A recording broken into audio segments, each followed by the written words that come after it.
నమస్తే, welcome to prime time debate. AP మద్యం scam దీని గురించి ప్రత్యేకంగా నేను చెప్పాల్సిన అవసరం లేదు. ఎందుకంటే ఇప్పటి వరకు దీనిలో జరుగుతున్నటువంటి అరెస్టులు, పట్టుబడినటువంటి డెన్నులు, డబ్బు ఇది రాష్ట్ర వ్యాప్తంగా కూడా అందరికీ తెలిసిన విషయమే. అయితే ఇప్పటి వరకు కేవలం మరి దీంట్లో నిందితులకు శిక్ష మాత్రమేనా అనుకుంటున్న టైంలో శిక్షే కాదు, వాళ్ళకి తగిన గుణపాఠం, పరిహారం ఉండాలి అన్న నేపథ్యంలో ప్రభుత్వం కీలక నిర్ణయం తీసుకుంది.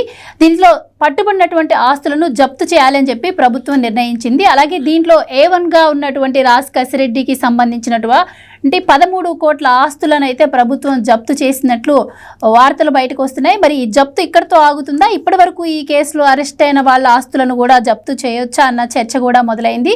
మరి ఈ రోజు ఈ అంశానికి సంబంధించి ఇలా ఉంటే, నిన్న జగన్మోహన్ రెడ్డి గారు 25వ తారీఖు ఇదే కేసులో ఆరోపణలు ఎదుర్కొంటున్నటువంటి మిథున్ రెడ్డి గారి పరామర్శిస్తారు అన్నారు. మరి ఆ యాత్రను సడన్ గా వాళ్ళు వాయిదా వేసుకున్నట్టు తెలుస్తోంది. మరి ఆ వాయిదా ఎందుకు వేసుకోవాల్సి వచ్చింది? అలాగే మరి ఇది జప్తు అంశం మరి కేవలం ఇక్కడ పట్టుబడి డబ్బేనా, లేదంటే విదేశాలకు తరలించినటువంటి డబ్బును కూడా బయటికి తీసి జప్తు చేసే అవకాశం ఉందా? అసలు ఈ స్కామ్ ఏంటి? మరి ఎక్కడెక్కడ పెట్టుబడులు పెట్టారు?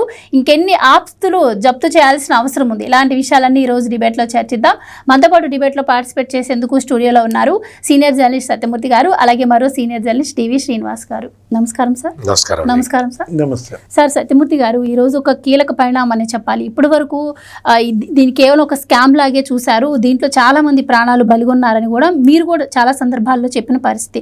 సో ఇక్కడ శిక్ష కూడా వాళ్ళకి ప్రాపర్గా పడుతుందా అంటే లేదు. వాళ్ళకి సకల వసతులు కూడా జైళ్ళల్లో అందుతున్నటువంటి పరిణామాలు మనం చూస్తున్నాయి. ఎంత లేదు అన్నా వాళ్ళు అంటే సొసైటీలో ఒక స్టేటస్లో ఉన్న పీపుల్ కావచ్చు, లేదు అంటే వాళ్ళు రాజకీయ పదవులు, ఇవి ఒక కారణమై ఉండొచ్చు.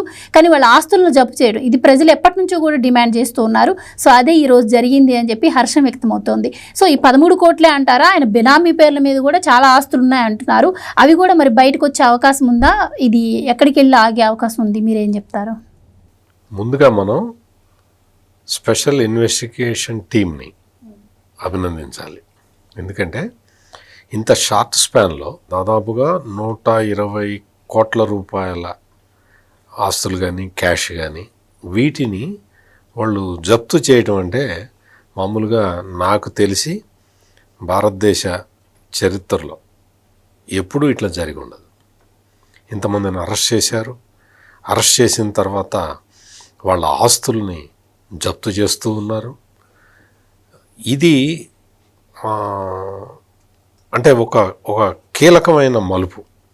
ఎందుకంటే ప్రతి వాళ్ళు కూడా ఏమన్నారు అంటే, ఊరికే కేసులు ఏదో పెడతారు, ఆ తర్వాత మీరు ఇంట్రడక్షన్లో కూడా చెప్పారు కదా, వీళ్ళందరూ బాగా పలుకుబడి గల వ్యక్తులు. పలుకుబడి అంటే వీళ్ళ పలుకుబడి అంతా ఇందులోనే ఉంది. క్యాష్ ఉంది, మొత్తం వాళ్ళు దేన్నైనా కొనగలుగుతారు. అటువంటి పరిస్థితుల్లో వీళ్ళు ఏముంది మళ్ళీ తప్పించుకుంటారు అన్న సెన్స్లో ప్రజలు చాలామంది ఒక నిర్ణయానికి వచ్చారు. కానీ అటువంటి నిర్ణయానికి రావద్దు, మేము కఠిన చర్యలు తీసుకుంటున్నాము అని చెప్పి సిట్ అధికారులు ఎప్పటికప్పుడు ప్రూవ్ చేసుకుంటూ ఒక్కొక్క అడుగు ముందరికి వేస్తూ ఇప్పటికీ ఈ అక్రమాస్తులు, అంటే ఇవి మామూలుగా అక్రమాస్తులు అని కూడా అనకూడదు, వీటిని ఏమనాలంటే రక్తపు కూడు అనాలి. రక్తపు కూడు. ప్రజల కిడ్నీలు, లివర్లు చెడగొట్టి సంపాదించిన అతి నీచమైన, అంటే ఇంతకన్నా హీనియస్ క్రైమ్ ఇంకొకటి ఉండదు. మామూలుగా చాలామంది ఈ అవయవాలు అమ్ముకునే గ్యాంగులు చూస్తాం మనం. కిడ్నీలు, లివర్లు దొంగచాటుగా అమ్ముకునే మాఫియా గ్యాంగ్ ఉంటుంది. అంతకన్నా నీచమైన మాఫియా ఇది. వాళ్ళ కిడ్నీలు, లివర్లు చెడగొట్టి పేద ప్రజలవి వాటి ద్వారా సంపాదించి కూడబెట్టుకున్న ఈ రక్తపు కూడుని కన్ఫిస్కేట్ చేస్తూ ఉన్నారు. అది చాలా మనం వీ మస్ట్ అప్రిషియేట్. ఈ సిట్ అధికారులను మాత్రం మనం అప్రిషియేట్ చేయక తప్పదు. ఇంకా ఇది ఎంత దూరం పోతుంది అంటే పోతుంది, చాలా దూరం పోతుంది, డౌటే లేదు అందులో. ఖచ్చితంగా ప్రజలందరూ ఆశించిన రీతిలోనే జరుగుతుంది, అందులో ఎటువంటి సందేహం లేదు. అసలు కేసు ఈ స్టేజ్ దాకా రావటమే కష్టమైన విషయం. ఇంకా తర్వాత అంతా రొటీన్గా జరుగుతుంది. ఆస్తులు ఇంకా అప్పుడేమైంది, ఈ 120 కోట్లు కాదు, 3200 కోట్ల రూపాయలు దుబాయ్ తరలిపోయినాయి. అవి రావాలి, వాటి కోసం నెక్స్ట్ స్టెప్ వాటి మీద ఉంటుంది. అందుకని మన అందరం కూడా, అంటే ప్రజాస్వామ్య ప్రియులందరూ కూడా సెలబ్రేట్ చేసుకోవాల్సిన అంశం ఇది. అందరి సొంతం. అంటే ఇప్పుడు 30,000 మంది దాకా చచ్చిపోయారు. ఆ కుటుంబాలకి మరి వాళ్ళ ఉసురు తగలదా? ఆ కుటుంబాలకి న్యాయం ఎవరూ చేయలేరు. కానీ ఇటువంటివి మళ్ళీ చేయకుండా ఉండాలి అంటే వీళ్ళ ఆస్తులన్నీ ఓడగొట్టాలి. అది అటువంటి పని చేస్తున్న సిట్ పోలీసుల్ని అభినందించక తప్పదు. Right sir. శ్రీనివాస్ గారు, ఇప్పటి వరకు ఈ కేసుల్లో ఆరోపణలు ఎదుర్కొంటూ వాళ్ళు జైళ్ళల్లో ఉన్నారు. వాళ్ళు ఈవెన్ బెయిల్స్కి అప్లై చేసినా కూడా రావట్లేదు. కానీ జైలులో ఉన్న నార్మల్ పీపుల్ ఎంత ఇబ్బంది పడతారు, ఇప్పుడు నేను సార్కి అడిగినట్టు వాళ్ళంత ఇబ్బంది కూడా పడుతున్నట్టు లేదు. ఎందుకంటే ఇప్పుడు ప్రజల్లో కూడా ఒక చర్చ నడుస్తుంది, వీళ్ళకి అసలైన శిక్ష అంటే ఇది కాదు, దేనికోసం అయితే వాళ్ళు ప్రజల ప్రాణాలను తీశారో అవి వాళ్ళ దగ్గర నుంచి లాగేసుకోవడమే అసలైన శిక్ష. సో దానికి సంబంధించి ఈరోజు ఒక ఫస్ట్ స్టెప్ పడిందని అనుకోవాలి. సో మీ అభిప్రాయం ఏంటి సార్ మరి ఆస్తులు జప్తు చేయడం గురించి? ఇప్పుడు ఏదన్నా నేరం జరిగినా, స్కామ్కి పాల్పడిన 2 ముఖ్య అంశాలు. ఒకటి, నిందితుల్ని కఠినంగా శిక్షించాలి. 2, బాధితులకు న్యాయం చేయాలి. ఆ నేరం వల్ల బాధితులు, ఆ స్కామ్ వల్ల బాధితులు, వాళ్ళకి న్యాయం చేయాలన్నమాట. ఇప్పుడు మామూలుగానే ఒక 12 మందిని అరెస్ట్ చేశారు, జైల్లో పెట్టారు. అంటే జైలు శిక్షే శిక్ష. జైలు శిక్షతో వాళ్ళలో పరివర్తన వస్తుందా? ఇవాళ మరి బాధితులకు ఎలా న్యాయం చేస్తారు? నిందితుల్ని శిక్షించారు, ఓకే, మరి బాధితులకు న్యాయం చేయాలంటే వాళ్ళు కొల్లగొట్టిన సొమ్ము, వాళ్ళు కొన్నటువంటి భూములు, ఆ నగదు, వీటన్నిటిని కూడా జప్తు చేయాలి. ఆ జప్తు చేసిన సొమ్ముని బాధిత కుటుంబాల సంక్షేమం కోసం వినియోగించాలి. అప్పుడే న్యాయం జరిగినట్టు. 100% ఇవాళ జస్టిఫికేషన్ అంటే ఇదన్నమాట. ఇప్పుడు 12 మందిని అరెస్ట్ చేశారు, లేదు ఇంకొంతమందిని రేపొద్దున అరెస్ట్ చేస్తారు. కానీ ఈరోజు మరి ఒక నిర్ణయం ఏంటి, ప్రభుత్వం కూడా మరి ఆదేశించింది 13 కోట్ల ఆస్తులు ఏదో భూములు జప్తు చేయమన్నారు కసిరెడ్డి రాజుకు సంబంధించి. గతంలో మనం చూసాం, ఆ ఫిక్స్డ్ డిపాజిట్లు జప్తు చేశారు బ్యాంకుల్లో. దగ్గర నాకు తెలిసి ఒక 100 కోట్ల వరకు జప్తు జరిగినట్టుంది ఈ పరిణామ క్రమంలో. ఇప్పటి వరకు తీసుకుంటే ఒకసారేమో 30 కోట్లు డిపాజిట్లు స్తంభింపజేశారు. ఏది ఆదానాళ్ళవి ఒక 16.5 కోట్లు ఏమో ఉన్నాయి, ఇంకా మిగతా వాళ్ళవి కూడా కలిపి 30 కోట్లు. ఆ తర్వాత ఇంకో 40, ఇంకో 30 అట్లా జరిగినట్టు. అటు బ్యాంకుల్లో వాళ్ళ ఖాతాలు ఫ్రీజ్ చేయటం. ఇప్పుడు ఇవి ఏది, ఇప్పుడు అసలు ఎన్ని ఆస్తులు వీళ్ళు కూడగట్టారు, ప్రజల రక్తం జలగల్లాగా పీల్చారు, వాళ్ళని చంపేశారు. దాంతో వీళ్ళేంటి సంపద సృష్టించుకున్నారు, భూములు కొన్నారు. ఇప్పుడు కసిరెడ్డి రాజే హైదరాబాద్ శివారుల్లో ఆయన తల్లి సుభాష్ని పేరు మీద, లేకపోతే ఆయన పేరు మీద ఆయన కూతురు వాళ్ళదేదో ఉంది ఈశ్వాని ఇన్ఫ్రా, 92 ఎకరాలు కొన్నారన్నారు. ఎవరు? కసిరెడ్డి రాజు. ఈ 5 ఏళ్లలో ఈ నిందితులందరూ కూడా ఈ 5 ఏళ్లలో కొన్న అక్రమ ఆస్తులు ఏవైతే ఉన్నాయో అవన్నీ కూడా ఈ సొమ్ముతో కొన్నాయి కాబట్టి వాటిని జప్తు చేయాలనేది జనం డిమాండ్. సార్, ఈ 13 కోట్లు అంటే పట్టుబడ్డాయి కాబట్టి జప్తు చేస్తున్నామని చెప్పారు. మీరు అన్నారు కదా బినామీ పేర్ల మీద, అవన్నీ అసలు బయటికి ఎలా వస్తాయి? బినామీల పేరు మీద కొన్నాయని తెలిసే అవకాశం ఎలా ఉంటుంది? అవి జప్తు చేస్తారా? అదే ఇప్పుడు ధనంజయ రెడ్డి ఉన్నాడు. ధనంజయ రెడ్డి ఏంటి, ఆయన IAS. ఆయన మరి కొడుకు పేరు మీద లేకపోతే ఆయన మరదల పేరు మీద అక్కడ కోవూరు నియోజకవర్గంలో ముత్తుకూరులో కొన్నాడని చెప్పి ఇవాళ కథనాలు మీడియాలో చూస్తున్నాం కదా. అట్లాగే అతనెవరు, శ్రీధర్ అనే ఒక అతను పేరు మీద అతను ఏదో బినామీ. ఇప్పుడు ఈయనెవరు, OSD కృష్ణమోహన్ రెడ్డి కొడుకు పేరు మీద, రోహిత్ రెడ్డి కొడుకు పేరు మీద అసలు కంపెనీలు పెట్టాడు. ఆయన కోడలు ఎవరో స్నిగ్ధారెడ్డి, ఆయనకు అసలు బాన్సువాడలో భూములు, లేకపోతే ఇక్కడ హైదరాబాద్లో ఈ మహేశ్వరం మండలం, రామచంద్రపురం మండలం అక్కడ భూములు కొన్నారని, ఇళ్ల స్థలాలు కొన్నారని, ఇవన్నీ కూడా ఇవాళ సీజ్ చేయాలి. ఏది 5 ఏళ్లలో ఇప్పుడు అరెస్ట్ అయిన నిందితులు కొన్నటువంటి భూములు కానీ సినిమాలు తీశారంటున్నారు. ఏది అదేంటి ఈడీ ఎంటర్టైన్మెంట్స్ అనేటువంటి ఒక బ్యానర్ పైన వాళ్ళు తీసిన సినిమాల్లో మరి ఎంత డబ్బు అమ్ముకున్నారు. ఆ స్పై అనే సినిమా, లేకపోతే సుమంత్తో ఇంకో సినిమా ఏదో తీశారంటున్నారు. నెక్స్ట్ మీరు ఇందాక అన్నారు విదేశాల్లో వాళ్ళ వ్యాపారాలు. ఇప్పుడు డెన్లు మనం చూసాము, విన్నాం.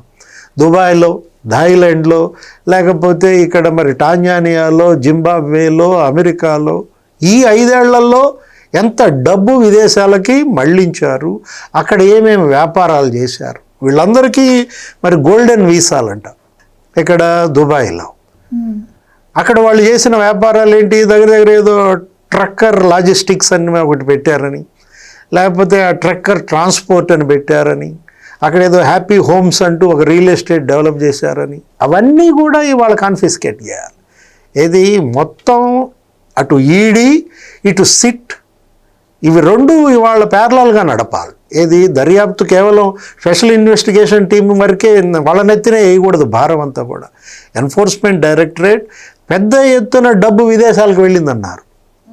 ఆ డబ్బు ఏమైపోయింది, అసలు ఇందులో బంగారం పాత్ర ఏంటి? ప్రతి ఒక్క డిస్టిలరీ వీళ్ళకి బంగారం రూపంలో లంచాలు ఇచ్చిందన్నారు. ఒక తిలక్ నగర్ ఇండస్ట్రీ అనేదే 196 కోట్ల బంగారం కొందన్నారు. లేకపోతే అదెవరో ఎస్పీవి షుగర్స్ అండ్ డిస్టిలరీస్ ఏదో ఉంది, వాళ్ళకి 400 కోట్ల బంగారం ఇచ్చారంటున్నారు. అది మొత్తం అంతా కూడా ఆ గోల్డ్ కానీ, లేకపోతే ఈ రియల్ ఎస్టేట్లో పెట్టిన పెట్టుబడులు కానీ, ఆ బాలాజీ గోయిందప్ప, భారతీ సిమెంట్స్లో సోదాలు జరిగాయి. ఈ బంజారా హిల్స్ ఆఫీస్లో బాలాజీ గోయిందప్ప ఛాంబర్లోనే సోదాలు జరిగాయి. అక్కడికి పిలిపించారంట ఎవరిని, ఈ డిస్టిలరీల యజమానుల్ని, ఈ లిక్కర్ కంపెనీల ప్రతినిధుల్ని. ఆ 12%, 20% వసూళ్లు చేశారు. అక్రమ వసూళ్ళు ఎంత మొత్తం వీళ్ళందరి ఎవరి, మిథున్ రెడ్డి ఆయనదేంటి అసలు పిఎల్ఆర్ ప్రాజెక్ట్స్లోకి వెళ్ళిందన్నారు. ఒక లిక్కర్ కంపెనీ డబ్బు మరి సివిల్ కాంట్రాక్ట్ దాంట్లోకి ఎలా వెళ్ళుద్ది? 5 కోట్ల రూపాయలు ప్రతి నెల మిథున్ రెడ్డికి ముడుపులు ఇచ్చారన్నారు. ఆ bank of Maharashtra PLR projects ఖాతాలో 5 కోట్లు ఫస్ట్ టైం వాళ్ళకి దొరికింది. ఇప్పుడు మీరు చెప్పారు ఏంటి, 8 కోట్లేమో గరికపాడు చెక్ పోస్ట్ దగ్గర దొరికింది, సీజ్ చేశారు అప్పుడు ఎన్నికల సమయంలో. మొన్న 11 కోట్లు దొరికింది. ఎక్కడది? ఒక డెన్లో, అదే ఇది వర్ధమాన్ ఇంజనీరింగ్ కాలేజ్ సులోచన ఫార్మ్స్లో. ఈ మొత్తం ఈ డబ్బులు, ఈ నోట్ల కట్టలు ఇవన్నీ కూడా సీజ్ చేయాలి. బాధితుల సంక్షేమం కోసం వాటిని ఉపయోగించాలి. కేవలం నిందితులను పట్టుకున్నాం, వాళ్ళని శిక్షించాం, జైల్లో పెట్టామంటే జనంలో ఇవాళ సంతృప్తి రాదు. ఇదేంటిది? ఇదొక మానవ విషాదం. ఎంతమంది చచ్చిపోయారు అసలు? ఆ నివేదికలు చూస్తుంటేనే మనం ఆశ్చర్యపోతున్నాం. ఏంటి ఆరోగ్యశ్రీ నివేదిక, సర్ప్ నివేదిక, ఒక జిల్లాలో 7,000 మంది చచ్చిపోయారని వచ్చింది ఈ మద్యం దాగి. ఒక జిల్లాలో 7,000 మంది అంటే ఇక మరి మిగతా జిల్లాల్లో అంటే 30,000 మంది చనిపోయారనేది అప్పట్లో వేగ్గా అనుకున్నారు. కానీ మనకు కనపడుతున్నటువంటి వివరాలు చూస్తుంటే ఆధారాలతో సహా దొరుకుతున్నాయి. దగ్గర మరి 1,00,000 మంది చనిపోయారంటున్నారు. ఆ మృతుల కుటుంబాలకి ఈ జప్తు చేసినటువంటి సొమ్ము, ఈ ప్రభుత్వం స్వాధీనం చేసుకున్నటువంటి సొమ్ము, ఇదంతా కూడా వాళ్ళ సంక్షేమం కోసం వినియోగించాలి. వీలైతే ఒక ట్రస్ట్ని ఏర్పాటు చేయాలి. ఏది ఇవాళ ఈ జగన్ జే బ్రాండ్, దీని పేరు ఈ మద్యం ఈ అమ్మిన ఆ బ్రాండ్లు ఉన్నాయి కదా, ఆ జే బ్రాండ్ మద్యం బాధితుల సంక్షేమ నిధి అని ఒకటి పెట్టాలి. ఆ నిధికి ఈ మొత్తం ఈ డబ్బంతా కూడా మరి ఆ భూములు అమ్మండి, ఆ సినిమాలు అందులో డబ్బు ఎంత ఉందో చూడండి, బంగారం అమ్మండి, ఆ మొత్తం ఆ నిధికి పెట్టి ఆ డబ్బుని ఈ బాధితుల సంక్షేమం కోసం ఉపయోగించినప్పుడే వాళ్ళ న్యాయం. ఏది ఇప్పుడు న్యాయం జరగటం కొంచెం ఆలస్యమైనా కూడా న్యాయం జరగాల. సార్ ఇప్పుడున్న రాజకీయ పరిస్థితులను బట్టి ఇప్పుడు బయటపడుతున్న స్కామ్లను బట్టి ప్రజల నుంచి కూడా ఒక డిమాండ్ వినిపిస్తుంది సార్. అంటే కేవలం మద్యం స్కామ్ అనే కాదు, దేంట్లోనైనా రెవెన్యూ రికవరీ యాక్ట్ తీసుకొచ్చి ఇలా ఆరోపణలు ఎదుర్కొంటున్నటువంటి వాళ్ళ పైన ఉన్నటువంటి వాళ్ళు సంపాదించిన డబ్బులు రికవరీ చేసుకుంటేనే ఈ స్కామ్లు కొంతమేరైనా చెక్ పడే అవకాశం ఉంటుంది అని చెప్పి, సో దాని గురించి గవర్నమెంట్ కూడా పోరాడుతూనే ఉంది. అయితే ఇప్పుడు ఈ మద్యం స్కామ్లో ఈ 5 సంవత్సరాల్లో తరలించిన డబ్బు అంటే ఇప్పుడు లెక్కలు బయటికి తేలుతాయంటే అది కూడా చాలా కష్టమనే చెప్పుకోవాలి. సో ఇది సిట్ కూడా మరి డెడ్ లైన్ పెట్టుకుంది కాబట్టి ఈ డెడ్ లైన్ లోపు నిందితులను గుర్తించి దాని తర్వాత మళ్ళీ ప్రధానంగా ఈ ఆస్తులను జప్తు చేసే అంశం పైన ఏమైనా ఫోకస్ పెట్టే అవకాశం ఉంటుందా, ఎలా ఉండబోతుందండి? ఇప్పుడు చేస్తున్నది అదే, ఇప్పుడు చేస్తున్న పాయింటే అది. ఇప్పుడు సిట్ దర్యాప్తు చాలా వేగంగా చేస్తున్నది. సిట్ దర్యాప్తు ఒక్కటే సరిపోదు, ఇందాక డివిఎస్ గారు ఎక్స్ప్లెయిన్ చేసింది అదే. ఎన్ఫోర్స్మెంట్ డైరెక్టరేట్ వాళ్ళు వచ్చి ఇందులో ఇన్వాల్వ్ కావాలి. వాళ్ళు ఇన్వాల్వ్ అయితే తప్ప అంటే కేసు లాజికల్ కంక్లూజన్కి రాదు. ఇక్కడ నిందితులు అంటే మనం మామూలుగా ఏదో పేపర్ భాషలో నిందితులు అంటాం, కానీ మామూలుగా అయితే వీళ్ళందరూ నేరస్తులే. నేరస్తులు కాదు అసలు, హంతకులు కూడా ఏదో నేరం ప్రూవ్ అయ్యే వరకు నేరస్తులను రాయకూడదండి అంటారు. మరి వీళ్ళని ఏమనాలి? అందుకని ఇక్కడ మనం ఆలోచించాల్సిన విషయం ఏంటంటే, ఎన్ఫోర్స్మెంట్ డైరెక్టరేట్ కూడా యాక్టివ్గా ఇందులో పార్టిసిపేట్ చేస్తే విదేశాలకి తరలి వెళ్ళిపోయిన డబ్బులు కూడా తొందరగా వస్తాయి. ఎన్ఫోర్స్మెంట్ డైరెక్టరేటు ఆలస్యం చేసినంత మాత్రాన సిట్టు ఖాళీగా కూర్చోదు, అది కూడా గుర్తుపెట్టుకోవాలి అందరూ.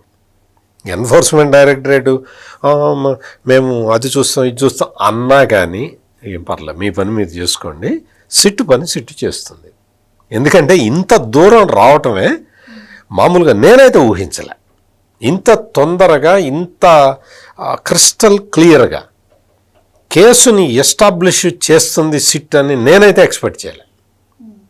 అంత క్రిస్టల్ క్లియర్గా ఒక్కొక్క స్టెప్లో ఒక్కొక్కరిని అరెస్ట్ చేసుకుంటూ వాళ్ళని తీసుకొచ్చి, ఇప్పుడు వరకు అరెస్ట్ అయిన వాళ్ళు ఎవరు కూడా నోరు విప్పి ఎక్కడ ఒక నిజం చెప్పింది లేదు సార్. ఇదంతా కూడా సిట్ తను ఓన్గా తెలుసుకున్నటువంటి అంశాలనే బయట పెడుతూ వస్తుంది. ఇప్పటి వరకు అరెస్ట్ అయిన వాళ్ళు ఎవరైనా నోరు తెరిచి చెప్పారా అండి? నేను అదే ఎందుకంటే దొంగ వచ్చి నేను దొంగతనం చేశాను అని చెప్తాడా?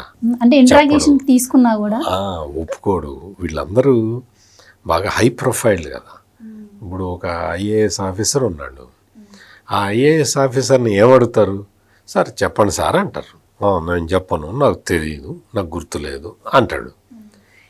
ఏం చేస్తారు? మామూలుగా ఎవడన్నా మామూలు గొలుసు దొంగతనం చేసినాడో వాడిన అయితే ఏదో బెదిరించి చెంప మీద దెబ్బ కొట్టి అడుగుతారు. మరి ఈయన సీనియర్ మోస్ట్ ఐఏఎస్ ఆఫీసరు అట్లా అడగలేరు కదా, చెబితేనే బయటపడాలి. చెప్పరు. ఒక ఆయన అడిగితే ఆయనేమో మీకేమంటే మీరు బాగానే అడుగుతారు, నేను చెబితే నా శవం తేలుతుందండి అని ఒక ఆయన అన్నాడు. ఇంకొక ఆయనేమో మాకు తెలీదు, గుర్తులేదు, మర్చిపోయాను అన్నాడు. ఇంకొక ఆయనేమో నాకు జైల్లో దిండు కావాలి, ఏసీ కావాలి అంటాడు తప్ప ఇవి చెప్పాడు. అంటే వీళ్ళందరూ కూడా మామూలుగా వేద పాఠశాల నడుపుతాను, నేను వేద పాఠశాల నడుపుతాను, నేను అసలు అబద్ధమే అంటాడు ఒకడు. వీళ్ళందరూ ఏంటంటే మామూలు నేరస్తుడైతే అడిగితే చెప్తాడమ్మా, వీళ్ళు కరుడుగట్టిన నేరస్తులు, మాఫియా. అందుకని మాఫియాని నేను అందుకనే సిట్ని అభినందిస్తున్నాను 10 సార్లు. ఇప్పటికి 10 సార్లు ఎందుకు చెప్పాను అంటే, ఈ మాఫియాని ఛేదించుకుంటూ వెళ్ళి ఇన్ని ఫ్యాక్ట్స్ని ఎస్టాబ్లిష్ చేసుకుంటూ మనీ ట్రయల్ చేసుకుంటూ, అంటే డబ్బులు ఎక్కడికి వెళ్ళినాయో వెతుక్కుంటూ చెయ్యటం అనేది చాలా కష్టసాధ్యమైన పని చేస్తున్నారు. ఇంకా మొత్తం ఇదంతా కూడా ఎట్లా ఉందంటే, ఫారెన్ తరలిపోయిన డబ్బులు కూడా ఎస్టాబ్లిష్ అయిపోతే ఇంకా వీళ్ళకి ఈ కేసుకి తిరిగి ఉండదు. అంటే చాలా మనీ కూడా వీళ్ళు విదేశాల్లో పెట్టుబడులు లేకపోతే గోల్డ్ ఆస్తులు కొని వైట్గా మార్చేశారు. అవంతా కూడా మరి పట్టుకునే ఛాన్స్ ఉంటుందా, అంటే రికవరీ అవుతాయా అన్న డౌట్ కూడా చాలా ఇప్పుడు వైట్గా మార్చిందే కదా పట్టుకుంటున్నది. వైట్గా మార్చి ఏదో వెంచర్ వేసాడు, అట స్థలం కొన్నాడు, అవన్నీ కొంటారు కదా. అవే కదా ఇప్పుడు చేస్తున్నది. నేననే పాయింట్ ఏంటంటే ఈ కుంభకోణంలో సంపాదించింది మొత్తం ఆస్తులు కొనలేదు. ఈ కుంభకోణంలో సంపాదించిన దాంట్లో ఆస్తులు కొన్నారు, బంగారం కొన్నారు, వజ్రాలు కొన్నారు, ఓట్లు కొన్నారు. నేను చివరికి అదే చెప్పబోతూ ఉన్నా. మీరు ఈ కుంభకోణంలో సంపాదించిన డబ్బులు ఓట్లు కొనటానికి ఖర్చు పెట్టారు చాలా వరకు. ఇప్పుడు సినిమా తీశారు, ఎవడి రక్తం అయితే పీల్చారో వాడికి మళ్ళీ రక్తం ఎక్కీయటం. రక్తం అంటే పీల్చిందేమో ఒక 100 లీటర్లు పీల్చారు, ఎక్కిచ్చిందేమో 10 లీటర్లు అనమాట. అంటే చిన్న షాంపూ ప్యాకెట్ అంత రక్తం ఎక్కించటం. అంతే కదా, ఎలక్షన్లకి డబ్బులు పంచిపెట్టడం అంటే ఏంటి? అంతే కదా.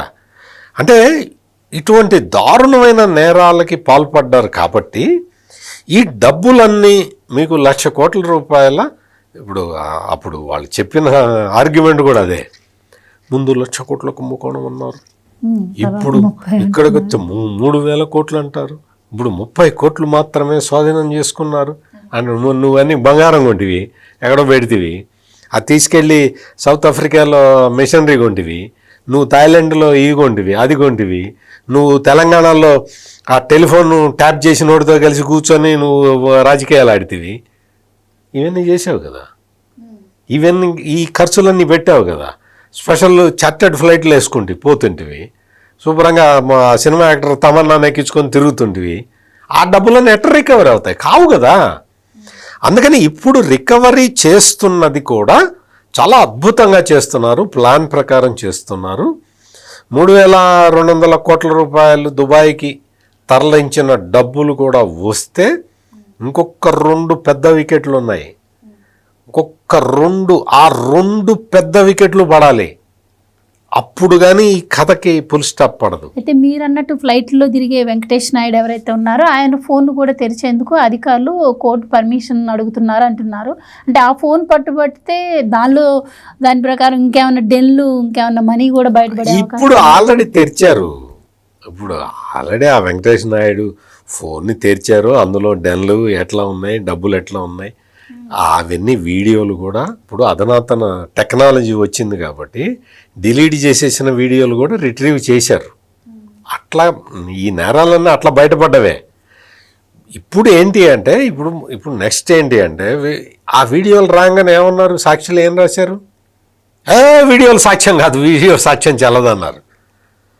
వివేకానంద రెడ్డి మర్డర్ కేసులో గూగుల్ టేక్అవుట్ రాగానే ఏమన్నారు, గూగుల్ టేక్అవుట్ చెల్లదు మాకు తెలియదు, అట్లా ఉంటుందని మాకు తెలియదు అన్నారు.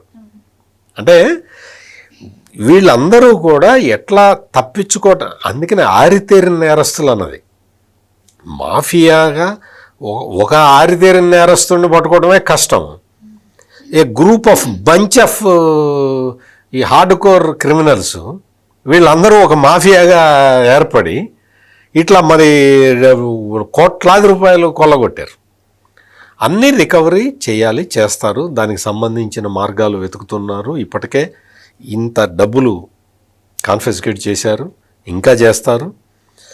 బయటికి తరలి వెళ్ళిపోయిన డబ్బులను కూడా పట్టుకుంటారు. ఇవన్నీ మళ్ళీ మీరు ఇంకో క్వశ్చన్ అడుగుతారు, మీరు మరి బిగ్ బాస్ సంగతి ఏంటండి అని అడుగుతారు. ఖచ్చితంగా బిగ్ బాస్ కూడా దొరకకుండా ఎక్కడికి పోతాడు? ఇప్పుడు నేను అదే చెబుతుంది, దుబాయ్కి తరలిపోయిన ఆ 3,200 కోట్లు దానికి సంబంధించిన డాక్యుమెంట్లు బయటపడితే అదే కథ సమాప్తం అవుతుంది. అక్కడి దాకా పోతున్నారు, దానికి నియరెస్ట్ పాయింట్కి వెళ్ళారు, వచ్చేస్తుంది, అది కూడా జరుగుతుంది. ఖచ్చితంగా ఈ లిక్కర్ మాఫియాకి మాత్రం చుక్కలు కనపడతాయి. అయితే డివిఎస్ గారు, ఇప్పుడు సార్ అన్నట్టు రాజకేశ్ రెడ్డికి సంబంధించిన ఆస్తులు జప్తు చేస్తారు అని తెలిసిన తర్వాత చాలా మందిలో ఉత్పన్నమవుతున్న ప్రశ్న, మరి మిథున్ రెడ్డి గారి ఆస్తుల విషయం ఏంటి? అలాగే మరి జగన్మోహన్ రెడ్డి గారిని కూడా నెక్స్ట్ విచారణకి పిలుస్తామంటున్నారు కదా, మరి ఆయన ఆస్తులు కూడా జప్తు చేస్తారా? గతంలో కూడా ఆయన ఆస్తులు జప్తు చేశారన్నారు, మరి లేదు ఆయన 5 సంవత్సరాలు ముఖ్యమంత్రిగా చేశాడు కాబట్టి ఆయన ఆస్తులు జప్తు చేయరా? ఇలా రకరకాల ప్రశ్నలు అయితే మెదులుతున్నాయి. సో ఏంటంటారు, మరి ఆయన ఆస్తులు కూడా జప్తు చేసే అవకాశం ఉంటుందంటారా? అంటే ఇప్పుడు మొదటి దశ ఇది జరుగుతున్నది ఏంటి తొలి దశగానే చూడాలి. ఇప్పుడు రెండవ దశలో మీరు అన్నట్టుగా వాళ్ళ బినామీల ఆస్తులు ఉంటాయి. వీళ్ళ పేరు మీద కొన్న ఆస్తుల జప్తు, తర్వాత వీళ్ళ యొక్క బంధువుల పేరు మీద కొన్న ఆస్తులు. ఇప్పుడు ధనంజయ రెడ్డి గారు ఆయన మరదల పేరు మీద కొన్నారంటున్నారు. లేకపోతే అతనెవరు కృష్ణమోహన్ రెడ్డి కోడల పేరు మీద, స్నిగ్ధారెడ్డి పేరు మీద కొన్నారంటున్నారు. ఇప్పుడు మీరు అన్నట్టుగా అసలు పిఎల్ఆర్ ప్రాజెక్ట్స్లోకి లిక్కర్ కంపెనీ డబ్బులు ఎంత వెళ్ళాయి? ఇప్పటికి దొరికింది 5 కోట్లు బ్యాంక్ ఆఫ్ మహారాష్ట్ర అకౌంట్ ఏదో బయటకు వచ్చింది. అంటే పెద్దిరెడ్డి రామచంద్రారెడ్డి వ్యాపారాలు, నెక్స్ట్ మిథున్ రెడ్డి ఇప్పుడు ఈ లిక్కర్ స్కామ్లో కొల్లగొట్టిన సొమ్ము ఎటు పెట్టుబడులు పెట్టారు, దానిపైన ఎంక్వైరీ చేయాలి. అతనికి ఏంటి నెలకు 5 కోట్లు మరి ముడుపులు అన్నారు. విజయసాయిరెడ్డికి నెలకు 5 కోట్లు ముడుపులు అన్నారు. మధ్యలో విజయసాయిరెడ్డికి బ్రేక్ చేశారు. అదే ఆయన కోపం.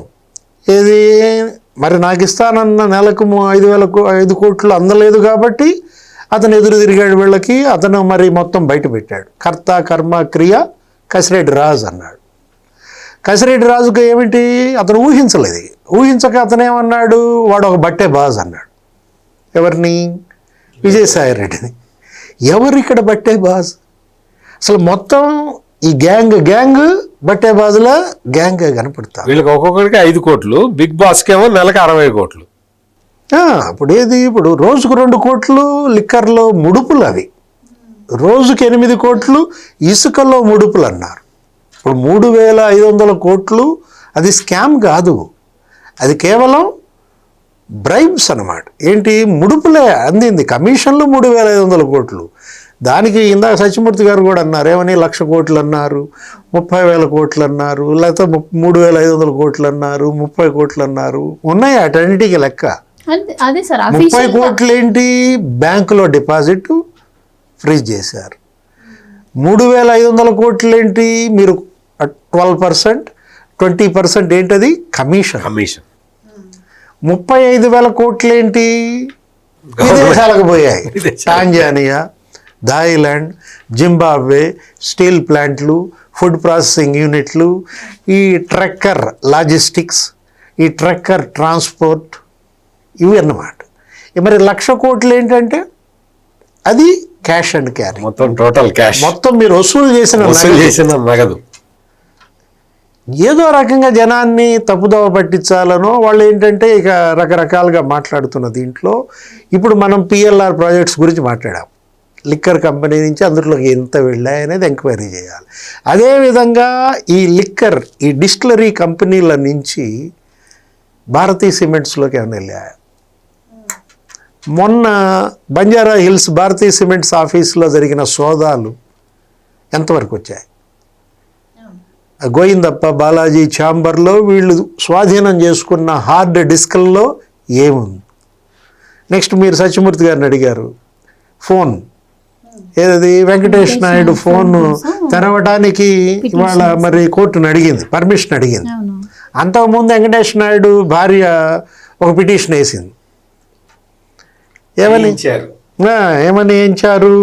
పొరపాటును కూడా మీరు ఆ ఫోన్లో విషయాలు బయటికి వెళ్లకుండా చూడండి, ఆ ఫోన్ స్వాధీనం చేసుకోండి, కోర్టు యొక్క స్వాధీనంలో ఫోన్ పెట్టండి. ఫోన్ కోర్టు స్వాధీనంలోనే ఉంది. అది ఓపెన్ చేయడానికి పర్మిషన్ అడిగినప్పుడు ఏం బయటకు వస్తాయి? ఆడియో సంభాషణలు ఏం బయటకు వస్తాయి? వీడియోలు ఏం బయటకు వస్తాయి? మొన్న బయటపడ్డటువంటి ఫోటోలే మనం చూడలేక వచ్చాం. ఏది ఇప్పుడు సత్యమూర్తి గారు చెప్పారు, ఎవరామె హీరోయిన్ తమన్నా, లేకపోతే వెంకటేష్ నాయుడు ఆ ఫ్లైట్లో, స్పెషల్ ఫ్లైట్లో ఫోటోలు కానీ, లేకపోతే అతను ఏదో నోట్ల కట్టలు ఏదో లెక్కేస్తున్నాడు, జాన, బెత్తె, అంగుళం అంటే 40 లక్షలు. హైట్ చెప్పి ఈ సైజ్ చెప్పి లోపల ఎన్ని నోట్లు ఉన్నాయి చెప్తున్నాడండి. అది ఎంత టెక్నాలజీ ఉందో చూడండి. ప్రాక్టీస్ అంటే కౌంటింగ్ మిషన్లు కూడా వల్ల కాదు, కౌంటింగ్ మిషన్ కూడా అక్కర్లా. హైట్ ఎంతో చూస్తున్నాడు, విడ్త్ ఎంతో చెప్తున్నాడు, లోపల ఎన్ని నోట్లు ఉన్నాయో చెప్తున్నాడు. బాగా కౌంటింగ్ లో ఎక్స్పీరియన్స్ ఉంటే దాన్ని బట్టి అంటే వెంకటేష్ నాయుడు యొక్క స్కిల్స్ ఇవి అని చెప్పి చెవిరెడ్డి భాస్కర్ రెడ్డి జగన్మోహన్ రెడ్డికి పరిచయం చేశాడు. కౌంటింగ్ మిషన్ అక్కర్లేదు కదా. సంక్రాంతి వేడుకల ఏదో జరిగిన దీంట్లో టీటీడీ సెట్టింగ్ వేసాడు చూసావా. ఇక జగన్మోహన్ రెడ్డి ఇతను ఒక మామూలు హీరోయిన్ చూసినట్టు చూశాడు. ఏది అసలు మామూలు ఇది ఇంత కాదు. టాలెంట్ ఎవడుకుంటది? ఇప్పుడు 40 లక్షలు అన్నాడు, 4 కోట్లు అన్నాడు, టోటల్ 5 కోట్లు పంపేయండి వాళ్ళకి. పంపేయండి. చంద్రగిరి ఎలక్షన్కి ఇది వాడండి, ఒంగోలు ఎలక్షన్కి అది వాడండి. ఇట్లా వీళ్ళు 50 అసెంబ్లీ నియోజకవర్గాల్లో ఓట్లు కొన్నారు, బంగారం కొన్నారు. అవి మొత్తం బయటికి రావాలి. అసలు బంగారం రసీదులు దొరికాయి. ఏది ఏ షాపులో ఎంత బంగారం కొన్నారు ఏంటనేది మొత్తం బయటకు వచ్చింది. రసీదులు దొరికాయి, కొన్నదెంతో తెలుసు. కానీ ఆ గోల్డ్ ఏమైంది? అసలు కొన్నారా, ఉత్త దొంగ రసీదులు పెట్టారా? అదొక పెద్ద మిస్ప్రిజం అంటున్నారు. ఏది ఆ ట్యాక్సులు ఎగ్గొట్టడం కోసం కొన్నట్టుగా చూపించారు.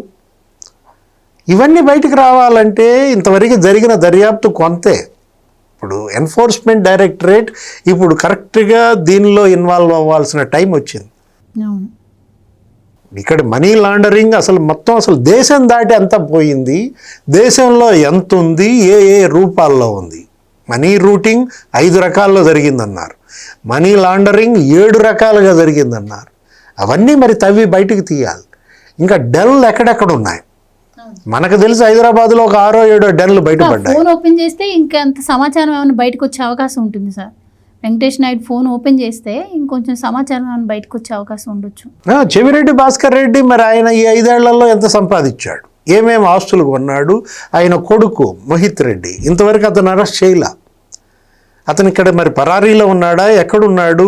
భాస్కర్ రెడ్డిని అరెస్ట్ చేశారు కానీ ఇప్పుడు అందులో 37, 38, 39 ఇలా ఉంటాయి వాళ్ళ నంబర్లు. మోహిత్ రెడ్డి అసలు ఎన్ని కంపెనీలు పెట్టాడు? ఈ 5 ఏళ్లలో చెవిరెడ్డి కుటుంబం కొన్న ఆస్తులేంటి, భూములేంటి? మా అమ్మ అసలు వ్యాపారం చేయొద్దంది, లిక్కర్ వ్యాపారం. మా నాన్న మా తమ్ముడు లిక్కర్కే బలయ్యారని ఏదో కాకమ్మ కథలు చెప్తాడు. మహానటన.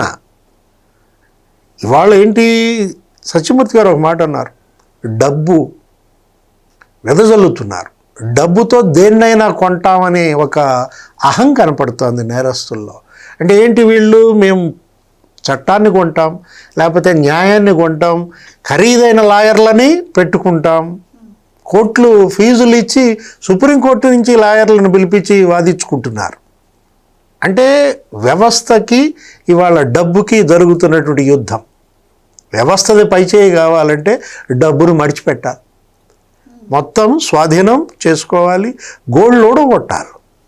వీళ్ళందరి గోల్డ్లు ఓడగొడితేనే వీళ్ళను పూర్తిగా లొంగ తీసుకున్నట్టు అవుతుంది. నెక్స్ట్ ఈ డబ్బంతా బాధితుల సంక్షేమం కోసం వాడాలి. ఎందుకంటే సత్యమూర్తి గారు, ఈడీ దగ్గర 32,000 కోట్ల ఆస్తులు జప్తు చేసింది ఈ ఆర్థిక నేరస్తుల నుంచి. దేశవ్యాప్తంగా అటు విజయ్ మాల్యా, నీరవ్ మోడీ, లేకపోతే చోక్సీ, లలిత్ మోడీ ఇట్లా పారిపోయారు. ఎక్కడ పారిపోయారు? లండన్లోనో ఎక్కడో దాక్కున్నారు. వాళ్ళందరి ఆస్తులు మీరు జప్తు చేశారు. ఆ 32,000 కోట్లు మరి వాటి బాధితులకు వాడుతున్నారు వాళ్ళ సంక్షేమం కోసం. ఈడీ దీంట్లో ఇన్వాల్వ్ అయినట్టు అప్పట్లో వార్తలు వచ్చాయి. కానీ 100 కోట్లకు సంబంధించిన ఢిల్లీ స్కామ్కే అంత స్పీడ్గా ఇంట్రాగేషన్ చేసి జైల్లో పెట్టినప్పుడు దీంట్లో ఎందుకు చొరవ చూపించట్లేదు అని చెప్పి ప్రజలందరూ కూడా ఇప్పుడు చర్చించుకుంటున్నారు. అక్కడ సిట్ లేదంట. ఇక్కడ సిట్ చాలా వేగంగా పనిచేస్తుందమ్మా. చాలా అంటే సిట్ని మనం అభినందించాల్సినంత స్థాయిలో పనిచేస్తున్నది. అందుకని వాళ్ళు ఎప్పుడు కావాలంటే అప్పుడు వచ్చి ఇన్వాల్వ్ అయితే సరిపోతుంది. ఆస్తులు కాన్ఫిస్కేట్ చేయటం, జప్తు చేయటం అనేది సిట్ ఇంత వేగంగా చేస్తుందని చాలామంది ఎక్స్పెక్టే చేయలేదు. ఎప్పటికప్పుడు సిట్ వివరాలు ఈడీకి చెప్తూ ఉన్నది. అది మనం గమనించాల్సిన పాయింట్ అది. అందుకని ఎన్ఫోర్స్మెంట్ డైరెక్టరేట్ వచ్చి వాళ్ళు ఇప్పుడు మొన్న 2 రోజుల కిందట హైదరాబాద్లో ఇన్కమ్ ట్యాక్స్ వాళ్ళు ఒక కంపెనీ మీద రైడ్ చేశారు. డిఎస్ఆర్ ఇన్ఫ్రా అనే దాని మీద చేస్తే ఏంది, అక్కడికి ఆ కంపెనీకి ఈ లిక్కర్ డబ్బులు పోయినాయి.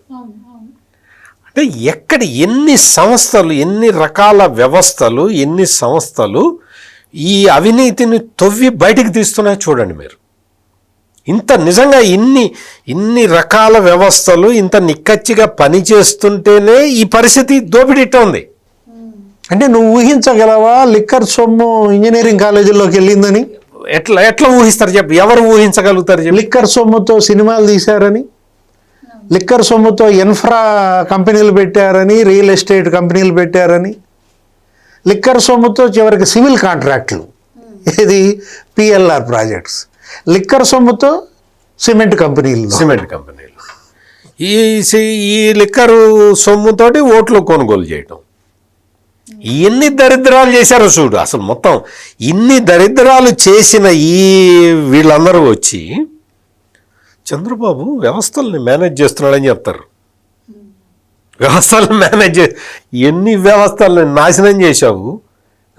నువ్వు అధికారంలో ఉన్న 5 ఏళ్లలో ఏ వ్యవస్థనైనా పనిచేయనిచ్చావా? అన్ని వ్యవస్థల్ని సర్వనాశనం చేసి ఇప్పటికీ నువ్వు నీ డబ్బులతోటి నువ్వు గేమ్ ఆడుతూనే ఉన్నావు. నీ అక్రమ సంపాదనతోటి గేమ్ ఆడుతూనే ఉన్నావు. అన్ని రకాల గేములు ఆడుతూ ఉన్నావు. బెట్ కాస్తున్నావు. నేను బయటకు వస్తా అని బెట్ కాస్తున్నావు. నేను నిన్ను పని చేయనివ్వను అని బెట్ కాస్తున్నావు.